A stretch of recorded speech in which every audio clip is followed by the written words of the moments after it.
जय Shivray public, Shri Swami Samarth. तुम्ही पाहू शकता मी आलं तर आपलं हे मिरचीचं रान माझं खुरपून झालेलं आहे पूर्ण. एकदम छान अशी मिरचीची सुरुवातीला एवढं जास्तीचं गवत होतं ना मिरचीमध्ये, तर की मिरची दिसतच नव्हती. आणि आता एकदम गवत कमी झालं. सगळ्यात जास्ती काँग्रेसांनी केनपट जास्त होतं. तुम्ही पाहू शकता आत्ता एकदम छान अशी मिरची झालेली आहे आता खुरपल्यानंतर. आणि त्यात मी थोडेसे धने टाकलेले होते, पण ते आणखीन आलेले नाहीत. मला घरचेच धने करायचे होते, त्यामुळं मग मी कोथिंबीर टाकलेली होती, तर त्याला एकदम छान असे फुलं आलेत. आणि तुम्ही पाहू शकता गवत काढलेलं. तुम्हाला व्हिडिओ आवडत असेल तर नक्की लाईक, शेअर आणि सबस्क्राईब करा.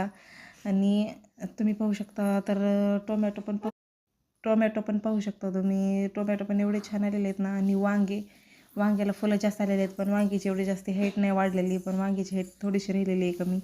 तर ओझ्यामुळं टोमॅटो खाली एकदम जमिनीला झुकलेली आहेत तुम्ही पाहू शकता. आणि एकदम भेंडी पण एका साईडला होती आम्ही लावलेली घर खर्चापुरती. आणि टोमॅटो पाहू शकता इतका जास्त फुटवा केलेला आहे ना टोमॅटोनं, तर आणखीन याला कसल्याच प्रकारचं आम्ही जीवामृत वगैरे असं काही सोडलेलं नाही. तर मला तयार करायचं आहे जीवामृत. कमेंट करून मला नक्की सांगा की जीवामृत तयार करण्यासाठी काय काय लागतं ते. व्हिडिओ आवडत असतील तर नक्की लाईक, शेअर आणि सबस्क्राईब करायला विसरू नका. धन्यवाद. आणि असेच नवनवीन व्हिडिओ पाहण्यासाठी सबस्क्राईब करा.